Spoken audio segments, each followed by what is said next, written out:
हमले को तैयार टॉमहॉक मिसाइल, फ्रांस इटली का अमेरिका को अलर्ट।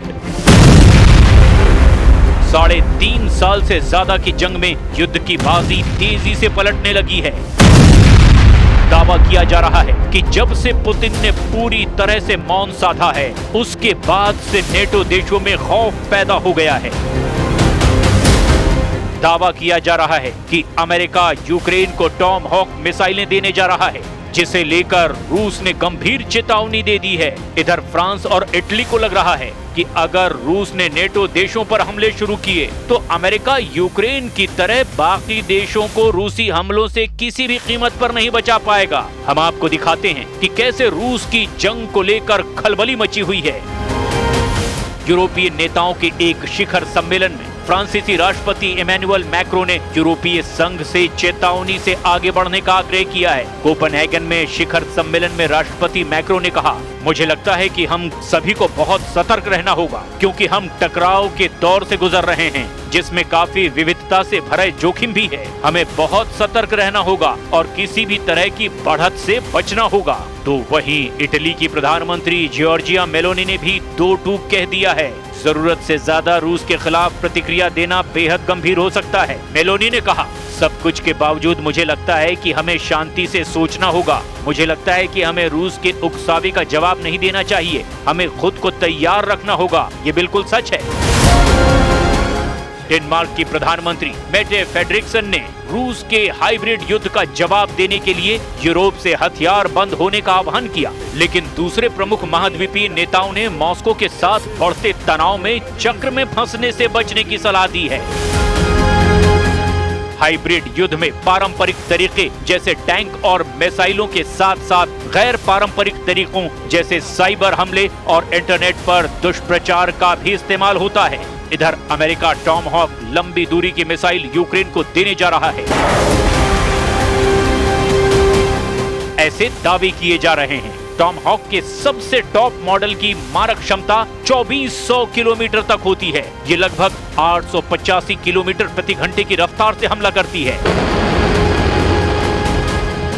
इधर रूसी राष्ट्रपति व्लादिमीर पुतिन के प्रवक्ता ने कहा कि अगर अमेरिकी राष्ट्रपति डोनाल्ड ट्रंप यूक्रेन को टॉमहॉक मिसाइलें भेजने की मंजूरी देते हैं तो ये रूस के खिलाफ बेहद घातक कदम अमेरिका का माना जाएगा, और अगर ऐसा होता है तो रूस यूक्रेनी सेना का वजूद ही मिटा देगा। रूसी सरकारी समाचार एजेंसी TASS की रिपोर्ट के मुताबिक दिमित्री पेस्कोव ने ये भी चेतावनी दी कि अगर अमेरिका यूक्रेन को रूस के खिलाफ खुफिया जानकारी देता है तो रूस इसका मुंहतोड़ जवाब देगा।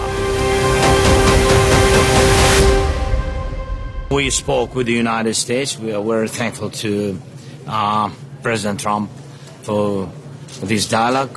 Last time we had very good meeting, very productive dialogue, and we spoke about long-range missiles, long-range weapon. I mean, we spoke about it, so we will see. Everything depends on his decision. इधर Washington स्थित centre for strategic and international studies का अनुमान है कि 2,50,000 से ज्यादा रूसी सैनिक और 60,000 से 1 लाख यूक्रेनी सैनिक मारे गए हैं। इस बीच संयुक्त राष्ट्र ने 10 सितंबर को बताया था कि युद्ध में 14,100 से ज्यादा यूक्रेनी नागरिक मारे गए हैं। द मॉस्को टाइम्स के अनुसार इस युद्ध में 620 से ज्यादा रूसी नागरिक भी अपनी जान गंवा चुके हैं। दूसरी तरफ रूसी रक्षा मंत्रालय ने भी इस साल यूक्रेनी क्षेत्र के 4,714 वर्ग किलोमीटर पर कब्जा करने का दावा किया था। वॉशिंगटन स्थित think tank institute for the studies of war यानी ISW का अनुमान है कि रूसी आंकड़े का वास्तविक आंकड़ा 3,434 वर्ग किलोमीटर के करीब है। रूस कब्जे का ज्यादा इलाका बता रहा है। खबर है कि 25 से 29 सितंबर के बीच रूसी सेनाओं ने निप्रोपेट्रोव्स्क में भी कलिनोवस्कोय, इस्टोपोय और डोनेस्क में डेरिलेवो, मेस्कोय, सेंड्रीगोलोव और किरोवस्क पर कब्जा करने का दावा किया। रूस की सेना ने सितंबर में यूक्रेन के 447 वर्ग किलोमीटर यानी 172.6 वर्ग मील क्षेत्र पर कब्जा कर लिया। अमेरिका स्थित युद्ध अध्ययन संस्थान के विश्लेषण से पता चला कि जुलाई में 634 वर्ग किलोमीटर इलाके पर कब्जा करने के बाद ये गति धीमी हो रही है। वहीं दूसरी तरफ यूक्रेनी राष्ट्रपति व्लादिमीर ज़ेलेंस्की कोपेनहेगन में 50 राष्ट्राध्यक्षों,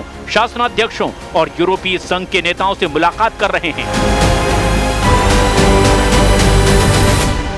Russia will not stop until they are forced to do so. And they are a threat, not only to Ukraine, but to all of us. Today we have one major task ahead of us. We have to make our common Europe so strong that war against us becomes unthinkable. And we have to do it now. अब ऐसे हालात में साफ है कि रूस के खिलाफ बड़ा और निर्णायक युद्ध करने से पहले नेटो, यूरोपीय यूनियन और अमेरिका अच्छी तैयारी के साथ ये तय कर लेना चाहते हैं कि अगर रूस ने विनाशक युद्ध शुरू किया तो फिर उससे कैसे निपटा जाएगा।